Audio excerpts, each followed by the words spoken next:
देखो, hello everyone, देखिए आज हम जो है पास्ट इम्परफेक्ट टेंस आप लोग को बता रहे हैं। सिंपल पास्ट टेंस पढ़ा दिए थे, है ना। आज हम लोग पढ़ेंगे पास्ट इम्परफेक्ट टेंस। तो पास्ट का ये दूसरा भेद है, तो जानेंगे पास्ट इम्परफेक्ट टेंस यानी अपूर्ण भूतकाल। पास्ट इम्परफेक्ट टेंस किसे कहते हैं ना, तो कोई कार्य बीते हुए समय में लगातार रूप से चलता रहा था उसे हम पास्ट इम्परफेक्ट टेंस कहते हैं। मतलब जो बीते हुए समय में लगातार रूप से, मैं पढ़ रहा था, मैं खेल रहा था, मतलब खेलता ही रहा था, अभी तक समाप्त नहीं हुआ, तो लगातार रूप से चल रहा था, तो वैसे टेंस को हम क्या कहेंगे, पास्ट इम्परफेक्ट टेंस। अब इसका पहचान क्या है, तो हिंदी वाक्य सबसे पहले पहचान जरूरी है। सब कुछ में हिंदी वाक्य के अंत में रहा था, रही थी, रहे थे लगा हुआ रहता है, तो समझ जाएंगे पास्ट इम्परफेक्ट टेंस। अब देखिए इसमें यूज करने का, ट्रांसलेशन बनाने में आपको दो बातें आएगा, वाज और वेयर। तो वाज का प्रयोग किसके साथ करेंगे, आई, ही, सी, इट या किसी का नाम हो, एनी सिंगुलर सब्जेक्ट के साथ हम किसका प्रयोग करेंगे, वाज का। किसका प्रयोग करना है, वाज का। अब उसी प्रकार वेयर का प्रयोग किसके साथ करेंगे, तो पहले ये जाना वेयर का प्रयोग किसके साथ करेंगे, तो you, we, they, these, those, है ना, द बॉयज, द काउज, ऐसे रहता है, यानी plural subject. Any plural subject के साथ जो है हम किसका प्रयोग करेंगे, वेयर का। तो हम पहले जाने कि पास्ट इम्परफेक्ट टेंस किसे कहते हैं, पहले पहचान जरूरी है, फिर वाज वेयर में इसका प्रयोग किसके साथ होगा वो जरूरी है ना।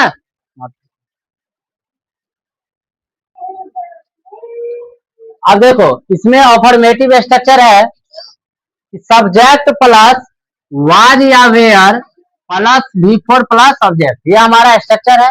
अब देखिए इसको कैसे बनाएंगे आराम से। तो देखो सब्जेक्ट है, मैं दिल्ली जा रहा था, तो मैं क्या हो गया, सब्जेक्ट। तो क्या होगा, आई। आई के साथ किसका प्रयोग हमने पहले बता दिया था, ताकि आप लोग को दिक्कत ना बनाना। तो आई वाज क्या होगा, जाना का, गो, तो गो का भी प्रयोग गोइंग। तो आई वाज गोइंग टू, कहा जा रहा था, तो दिल्ली, दिल्ली लिख दोगे, है ना, फुल स्टॉप।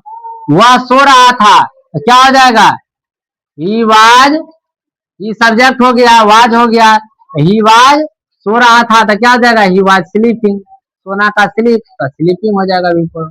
उसी प्रकार निगेटिव में आ जाइए, subject plus was by negative में सिर्फ नॉट लग जाएगा, plus B four plus object. अब देखिए बनाना कैसे जानेंगे, तो मैं नहीं दौड़ रहा था, तो मैं फिर क्या हो गया, सब्जेक्ट, और उसके साथ क्या लगेगा, वाज। आई वाज नॉट, नहीं दौड़ रहा था, तो I was not running, I was not running.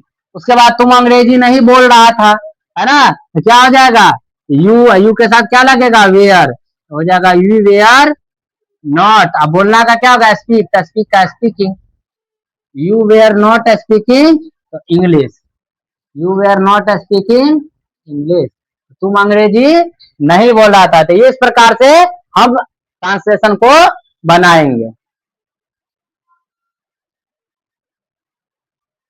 तो देखिए अब हमारा ये इंट्रोगेटिव स्ट्रक्चर है, was were plus subject plus not optional plus B four plus subject. ये नॉट ऑप्शनल क्यों देते हैं, अगर नहीं रहेगा तो देना है, नहीं तो नहीं देना। अब देखिए कैसे बनाएंगे, तो क्या मैं नहीं बोल रहा था, तो क्या, क्या का कोई मीनिंग नहीं होता, यहाँ पर सब्जेक्ट पे लिख देते आई।